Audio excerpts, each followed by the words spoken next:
Pregnancy का दौर ज्यादातर औरतों के लिए खुशनुमा और जादुई होता है, लेकिन इसके साथ ही प्रेगनेंसी के दौरान बहुत सी ऐसी समस्याएं आती हैं जो इस दौर को परेशानी भरा बना देती हैं। प्रेगनेंसी की इस भाग दौड़ में आपका शरीर बहुत तेजी से बदलता है।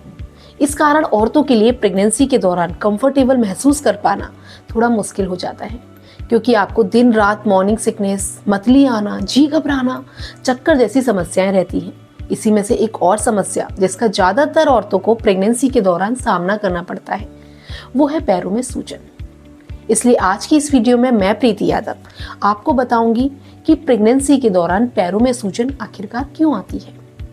तो फ्रेंड्स, आमतौर पर शुरुआती महीनों में आप पैरों को देखकर उनमें आई सूजन का अंदाजा नहीं लगा सकते हैं, लेकिन इसका पता तब चलता है जब आप डॉक्टर की विजिट के लिए या यूं ही कहीं घूमने के लिए अपने पसंदीदा जूता चप्पल पहनने की कोशिश कर रहे होते हैं।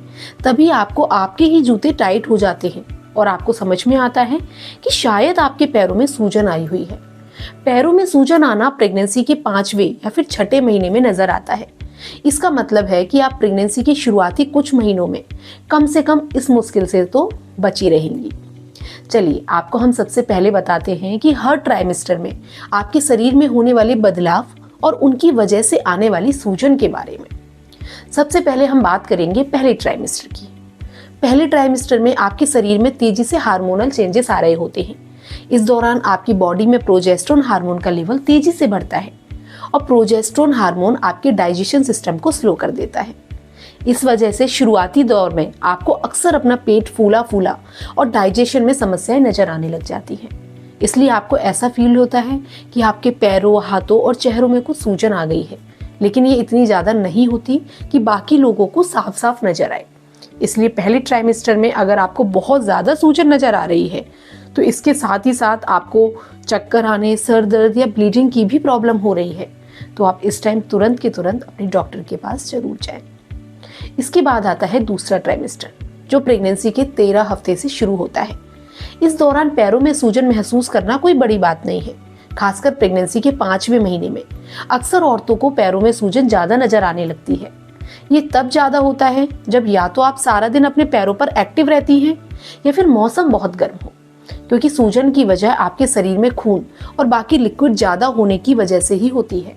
और दूसरे ट्राइमेस्टर में औरतों के खून का वॉल्यूम 50% तक बढ़ जाता है।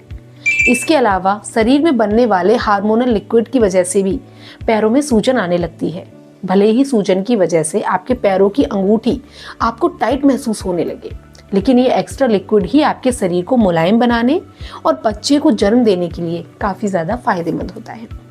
इसलिए आपको इसमें चिंता करने वाली कोई भी बात नहीं है। इसके अलावा जैसे ही बच्चे का जन्म होता है उसके कुछ ही दिनों में ये सारा एक्स्ट्रा लिक्विड आपकी बॉडी से बाहर निकल जाता है। अब हम बात करेंगे तीसरे ट्राइमेस्टर की। तीसरे ट्राइमेस्टर की शुरुआत 28 हफ्ते से होती है। इस दौरान पैरों में सूजन महसूस करना सबसे ज्यादा कॉमन पाया जाता है। 40वें हफ्ते के करीब पहुंचते पहुंचते कई बार औरतों के पैरों की उंगलियां अपने आकार की दुगनी हो जाती हैं। इस दौरान आपका शरीर अपने अंदर ब्लड को और फ्लूइड को इकट्ठा कर रहा होता है, जिसकी वजह से आपको शरीर के कई अंगों में सूजन नजर आने लगती है। इसके साथ ही इस समय आपके यूट्रस का भी आकार बढ़ रहा होता है, जिसके कारण आपके शरीर का भार आपके पैरों पर ज्यादा पड़ने लगता है। जैसे जैसे बच्चे का वजन बढ़ता है वैसे वैसे आपके पैरों से ब्लड का सर्कुलेशन वापस दिल की तरफ जाने की स्पीड धीमी हो जाती है। चिंता मत करिए, इसमें आपको कोई भी खतरा नहीं होता है, लेकिन हाँ, ये आपको काफी ज्यादा अनकंफर्टेबल बना सकता है। आइए अब हम ये बात करते हैं कि पैरों की सूजन को दूर करने के लिए क्या उपाय होते हैं। जैसा कि हमने अभी ये बताया कि पैरों में होने वाली समस्याएं आपके लिए कोई खतरे वाली बात नहीं है, लेकिन अगर ये बहुत ज्यादा अनकंफर्टेबल और चिंता का सबब बन रही है तो भी आपको घबराने की जरूरत नहीं है। अब मैं आपको बताने जा रही हूँ कुछ ऐसे आसान से घरेलू तरीके जिनसे आप इस सूजन को कंट्रोल कर सकती है। इसमें सबसे पहला तरीका होता है नमक का कम इस्तेमाल करना। पैरों की सूजन को कम करने का एक अच्छा तरीका है नमक के इंटेक को कम कर देना, क्योंकि नमक आपके शरीर में एक्स्ट्रा पानी को इकट्ठा कर रहा होता है और इस तरह से आपके शरीर में सूजन बढ़ती चली जाती है। कोशिश करिए कि प्रोसेस्ड और डिब्बा बंद फूड आइटम्स को भी आप ना खाएं और अपने खाने में ऊपर से नमक ना डालें। नमक का इस्तेमाल कम करना आपकी और आपके बच्चे दोनों के लिए ही फायदेमंद हो सकता है।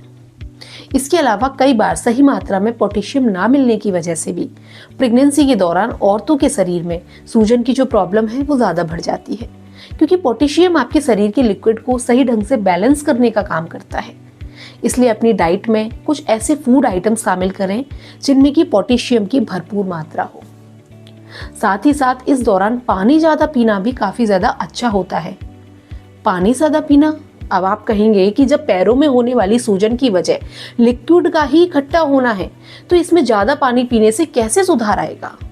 दरअसल शरीर में लिक्विड तभी इकट्ठा होता है जब शरीर को ये डर होता है कि पानी की कमी हो रही है। इसलिए जब आप भरपूर मात्रा में सादा पानी पिएंगे तो आपके शरीर को ये समझ में आएगा कि आपको डिहाइड्रेशन नहीं होगा। इस कारण से इकट्ठा किए हुए लिक्विड को धीरे धीरे शरीर से बाहर निकलेगा। इस तरह से आपके पैरों में भी सूजन में कमी आ जाएगी। इसके अलावा अगर आपको प्रेगनेंसी में कोई और भी प्रॉब्लम आ रही है तो फिर आप इस बारे में अपने डॉक्टर से बात जरूर करें। मैं उम्मीद करती हूँ कि आप सभी को मेरी आज की ये वीडियो अच्छी लगी होगी। इसके